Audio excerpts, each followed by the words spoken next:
Hi everyone, welcome to another video by ESL Fluency. So far we have discussed two rules for writing. Rule number one, no clutter. It means you shouldn't lower the quality of your work by unnecessary words, repetition, or irrelevant information. Rule number two, be clear and specific. It means your explanation should be clear and sensible. Your examples should also be specific so that it creates a mental picture in the reader's mind. In this video, we are going to discuss the third rule, create the right tone in your writing. The tone refers to how you say something rather than what you say. It shows your attitude and feeling toward the subject.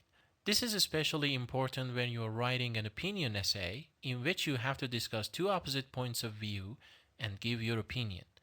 The reader should always know how you feel about the sides you are discussing.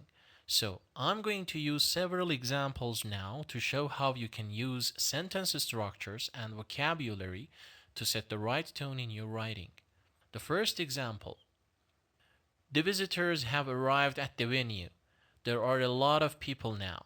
Managing such a crowd is not easy. Each person will need assistance. I'm not sure we have enough manpower. Now, pause the video and think about this sentence. How does the writer sound? And here is the answer. Consecutive short sentences tell us that the reader is annoyed, insecure, or anxious. These are all the things that you don't want to show in your writing. I'm going to fix this example, but let's look at it again with a few changes.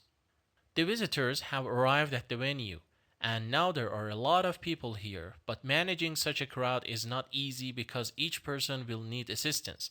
I'm not sure we have enough manpower. Now, what about this one?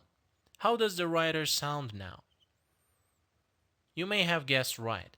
A sentence that is unnecessarily long shows that the writer is tired or frustrated.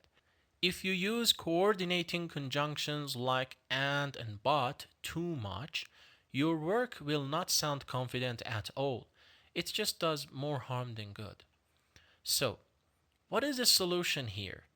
We want to sound analytical, focused, and confident. Pause the video again and think about this. What is the answer here? Well, you need to divide this example into sections, each with a clear focus. You also need to use appropriate modal verbs to create the right feeling. Here's my answer. The visitors have arrived at the venue in bulk. Managing such a crowd might not be easy since everyone may need assistance. Therefore, we must make sure we have enough manpower. Now, I have divided the example into three sentences.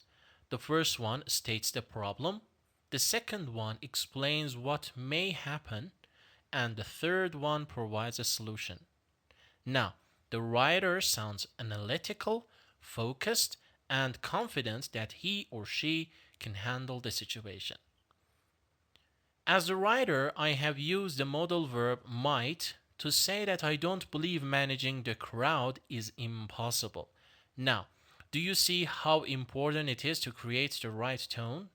Alright, let's look at some other examples.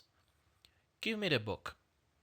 If you read this sentence, you might say, there is no emotion here. It's just a simple imperative sentence. Well, you're right. But what about this one? Give me the book. I replaced the period with an exclamation mark. You use this punctuation mark when you want to convey strong emotion. Since it is an imperative sentence, this little mark here shows that the writer may be angry or in a hurry. So be careful not to use it in a formal writing, only in conversational or informal writing. Okay, next example.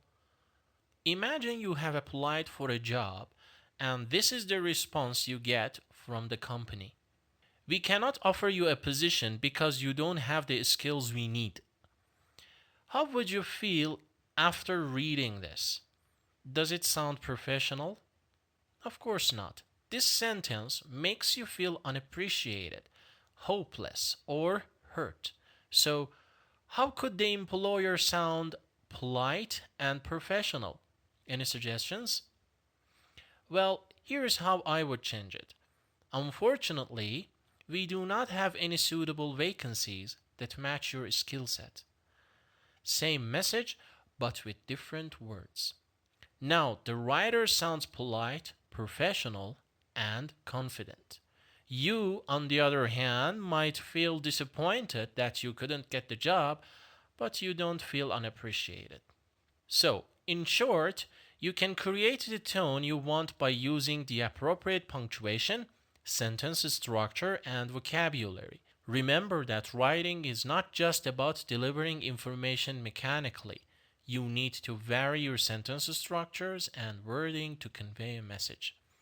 That's it, everybody. If you like this video, please subscribe for more, and don't forget to check out our website and share your ideas in the comment section. See you in the next one.